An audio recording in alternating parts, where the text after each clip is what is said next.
मेरी छोटी बुआ की राखी। मेरा नाम सीमा है और मेरे पापा की 4 बहनें हैं। रक्षाबंधन का त्यौहार पास आते ही मुझे सबसे ज़्यादा जमशेदपुर झारखंड वाली बुआ जी के राखी के कुरियर का इंतज़ार रहता था। कितना बड़ा पार्सल भेजती थी बुआ जी। तरह तरह के विदेशी ब्रांड वाले चॉकलेट, गेम्स, मेरे लिए कलरफुल ड्रेस, मम्मी के लिए साड़ी, पापा जी के लिए कोई ब्रांडेड शर्ट। इस बार भी बहुत सारा सामान भेजा था उन्होंने। पटना और रामगढ़ वाली दोनों बुआ जी ने भी रंग बिरंगी राखियों के साथ बहुत सारे गिफ्ट्स भेजे थे। बस रोहतास वाली माया बुआ की राखी हर साल की तरह एक साधारण से लिफाफे में आई थी। 5 राखियाँ कागज़ के टुकड़े में लपेटे हुए, रोली चावल और 50 का एक नोट मम्मी ने चारों बुआ जी के पैकेट डाइनिंग टेबल पर रख दिए थे ताकि पापा ऑफिस से लौटकर एक नज़र अपनी बहनों की भेजी राखियों और उन तोहफे देख लें। पापा रोज़ की तरह आते ही टेबल पर लंच बॉक्स का थैला और लैपटॉप बैग रखकर सोफे पर पसर गए थे। चारों दीदी की राखियाँ आ गई थी। मम्मी ने पापा के लिए किचन में चाय चढ़ाते हुए आवाज़ लगाई थी, माया का लिफाफा दिखाना जरा। पापा माया बुआ की राखी का सबसे ज़्यादा इंतज़ार करते थे और सबसे पहले उन्हीं की भेजी राखी कलाई में बांधते थे।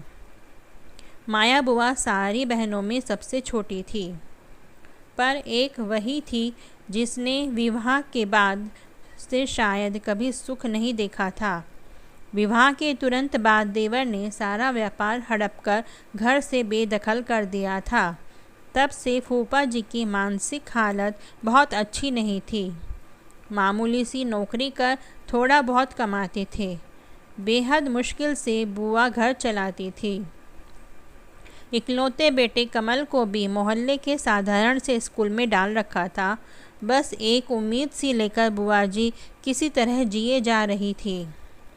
माया बुआ के भेजे लिफाफे को देखकर पापा कुछ सोचने लगे थे। गायत्री, इस बार रक्षाबंधन के दिन हम सब सुबह वाली पैसेंजर ट्रेन से माया के घर रोहतास बिहार उसे बगैर बताए जाएंगे। माया दीदी के घर मम्मी तो पापा की बात पर एकदम से चौंक गई थी। आपको पता है न कि उनके घर में कितनी तंगी है। हम 3 लोगों का नाश्ता खाना भी माया दीदी के लिए कितना भारी हो जाएगा।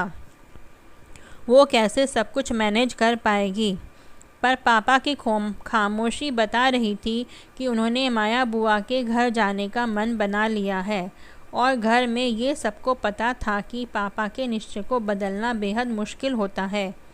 रक्षाबंधन के दिन सुबह वाली Dhanbad to Dehri on Sone passenger से हम सब रोहतास पहुंच गए थे।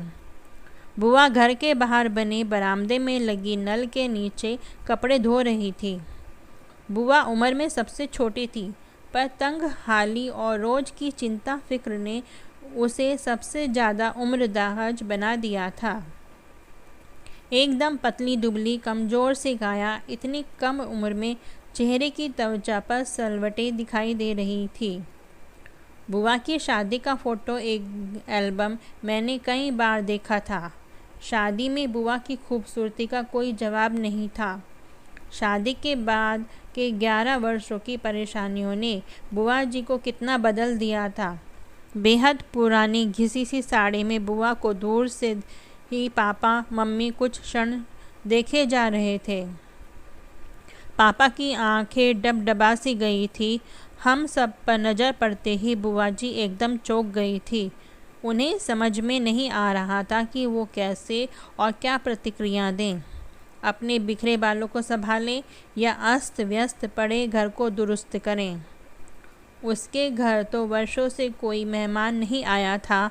वो तो जैसे ज़माने भूल चुकी थी कि मेहमानों को घर के अंदर आने को कैसे कहा जाता है। बुआ जी के बारे में सब बताते हैं कि बचपन से ही उन्हें साफ सफाई और सजने संवरने का बेहद शौक़ रहा था, पर आज दिख रहा था कि अभाव और चिंता कैसे इंसान को अंदर से दीमक की तरह खा जाती है। अक्सर बुआ जी की छोटी मोटी ज़रूरतों के लिए कभी कभी किसी के सामने तो कभी किसी के सामने हाथ फैलाना होता था। हालात ये हो गए थे कि ज़्यादातर रिश्तेदार उनका फ़ोन उठाना बंद कर चुके थे। एक बस पापा ही थे जो अपनी सीमित तनख्वाह के बावजूद कुछ न कुछ बुआ को दिया करते थे। पापा ने आगे बढ़कर सहम सी गई अपनी बहन को गले से लगा लिया था। भैया भाभी मुन्नू तुम सब अचानक, आज सब ठीक है ना? बुआ ने कांपती सी आवाज़ में पूछा था। आज बरसों बाद मन हुआ राखी में तुम्हारे घर आने का, तो बस आ गई हम सब, पापा ने बुआ को सहेज करते हुए कहा था। भाभी आओ ने अंदर, मैं चाय नाश्ता लेकर आती हूँ। माया बुआ ने मम्मी के हाथों को अपनी ठंडी हथेलियों में लेते हुए कहा था। माया तुम बस बैठो मेरे पास, चाय नाश्ता गायत्री देख लेगी। हम लोग बुआ जी के घर जाते समय रास्ते में रुककर बहुत सारी मिठाइयाँ और नमकीन ले गए थे। मम्मी किचन में जाकर सबके लिए प्लेट लगाने लगी थी। उधर बुआ कमरे में पुरानी फटी चादर बिछे खटिया पर अपने भैया के पास बैठी थी। बुआ जी का बेटा कमल दौड़कर फूफा जी को बुला लाया था। राखी बांधने का मुहूर्त शाम 7 बजे तक का था। मम्मी अपनी ननंद को लेकर मॉल चली गई थी, सबके लिए नए ड्रेसेस खरीदने और बुआ जी के घर के लिए किराने का सामान लेने के लिए। शाम तक होते होते पूरे घर का हुलिया बदल गया था। नए पर्दे, बिस्तर पर नई चादर, रंग बिरंगे डोरमेट और सारा परिवार नए ड्रेसेस पहनकर जच रहा था। न जाने कितने सालों के बाद आज माया बुआ की रसोई का भंडार घर लबालब भरा हुआ था। धीरे धीरे एक आत्मविश्वास सा लौटता दिख रहा था बुआ के चेहरे पर। सच तो यह था कि उसे अभी भी सब कुछ स्वप्न सा लग रहा था। बुआ जी ने थाली में राखियाँ सजा ली, मिठाई का डब्बा रख दिया था। जैसे ही पापा को तिलक करने लगी, पापा ने बुआ को रोकने को कहा। सभी आश्चर्यचकित थे। 10 मिनट रुक जाओ, तुम्हारी दूसरी बहनें भी बस पहुंचने वाली हैं, पापा ने मुस्कुराते हुए कहा तो सभी पापा को देखते रह गए। तभी बाहर दरवाजे पर गाड़ियों के हॉर्न की आवाज़ सुनकर बुआ, मम्मी और फूफा जी दौड़कर बाहर आए तो तीनों बुआ का परिवार सामने था। माया बुआ का घर मेहमानों से खचाखच भर गया था।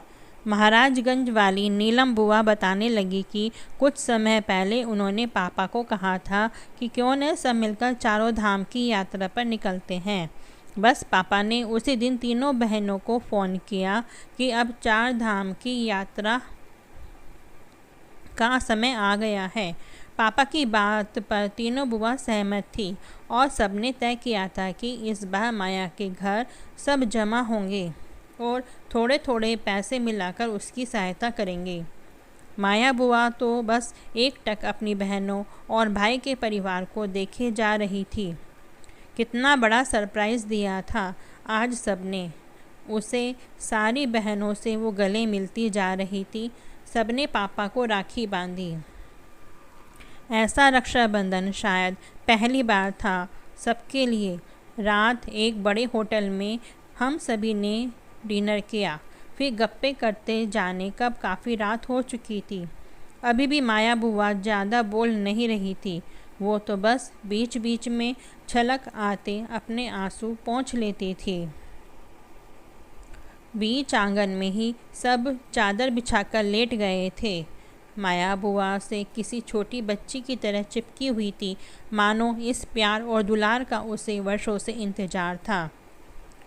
बातें करते करते अचानक बुआ का शरीर एकदम ठंडा सा लगा तो पापा घबरा गए थे। सारे लोग जाग गए पर माया बुआ हमेशा के लिए सो गई थी। पापा की गोद में एक बच्ची की तरह लेटे लेटे वो विदा हो चुकी थी। पता नहीं कितने दिनों से बीमार थी और आज तक किसी से कुछ भी नहीं कहा था। अचानक सबसे मिलने का ही आशा लिए ही जिंदा थी शायद। अगर आपको ये कहानी अच्छी लगी हो तो इसे लाइक और कमेंट करें।